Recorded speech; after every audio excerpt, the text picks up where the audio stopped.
Hi అండి, welcome to our channel. ఇవాల్టి వీడియోలో గోరుచిక్కుడుకాయ కొబ్బరికాయ పోపు చూపిస్తాను. సింపుల్గా ఈజీగా అయిపోతుంది. ఈ పోపు కర్రీ చపాతీలోకి కానీ సాంబారు రసంలోకి పక్కన నంచుకోవడానికి చాలా టేస్టీగా ఉంటుంది. అబ్బా, గోరుచిక్కుడుకాయ అనుకునే వాళ్ళు కూడా చాలా ఇష్టంగా తింటారు, అంత టేస్టీగా ఉంటుంది. ఇక రండి స్టార్ట్ చేద్దాం.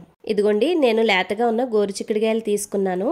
ఇప్పుడు వీటిని మంచినీళ్ళలో శుభ్రంగా కడిగేసుకొని మీకు కావాల్సిన సైజులో చిన్న చిన్న ముక్కలుగా కట్ చేసుకోవాలి. అలాగని మరీ చిన్న ముక్కలుగా కట్ చేసుకుంటే మొత్తం పేస్ట్ లాగా అయిపోతుంది. ఇదిగోండి, నేను వీడియోలో చూపిస్తున్న సైజులో మీరు ముక్కలుగా కట్ చేసుకుంటే సరిపోతుంది. ఇంకొంచెం పెద్దగా కట్ చేసుకున్నా కూడా పర్వాలేదు. కట్ చేసుకున్న ముక్కలన్నీ కూడా కుక్కర్లోకి వేసుకోవాలి. ఆ ముక్కలు ములిగేంత వరకు వాటర్ పోసుకొని దానిలో చిటికెడు పసుపు అలాగే హాఫ్ స్పూను ఉప్పు వేసుకుని కుక్కర్ మూత పెట్టుకొని ఒక్క విజిల్ రానివ్వాలి. ఇప్పుడు ఒక కొబ్బరికాయని తీసుకొని దాన్ని చిన్న చిన్న ముక్కలుగా కట్ చేసుకొని మిక్సీలో వేసుకొని పౌడర్గా చేసుకోవాలి. మీకు కావాలంటే కొబ్బరి కూరంతో కూడా కోరుకోవచ్చు.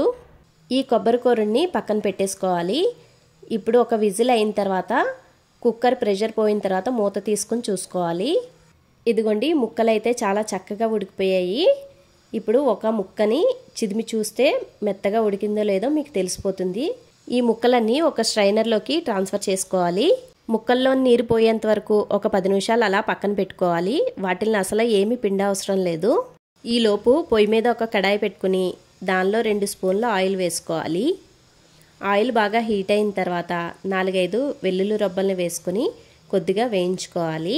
వెల్లుల్లిపాయలు బాగా వేగిన తర్వాత 1 స్పూన్ శనగపప్పు 1 స్పూన్ మినపప్పు వేసి కొద్దిగా వేయించుకోవాలి. ఈ పప్పులు కూడా వేగిన తర్వాత 1 స్పూన్ జీలకర్ర, హాఫ్ స్పూను ఆవాలు, అలాగే 3-4 ఎండుమిరపకాయలు, కొద్దిగా కరివేపాకు కూడా వేసి పోపును బాగా వేగనివ్వాలి. ఇదే టైంలో మీకు కావాలనుకుంటే కొంచెం ఇంగువ కూడా యాడ్ చేసుకోవచ్చు. పోపు బాగా వేగింది.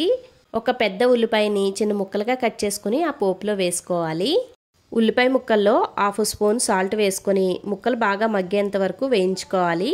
అవి కొంచెం ట్రాన్స్పరెంట్ కలర్లో వస్తే సరిపోతుంది, మరీ ఎక్కువ అవసరం లేదు.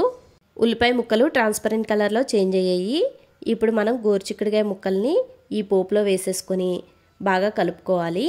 ఈ ముక్కల్ని 5 నిమిషాల పాటు బాగా వేయించుకోవాలి.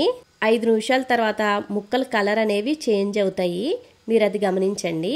అలా వేగినట్టు అనిపించిన తర్వాత కొద్దిగా పసుపు అలాగే 2 స్పూన్ల కారం వేసి ముక్కలకు బాగా పట్టేంత వరకు కలుపుకోవాలి. చూడండి, చూడటానికి ఎంత కలర్ఫుల్గా ఉందో, తినడానికి కూడా అంతే టేస్టీగా ఉంటుంది.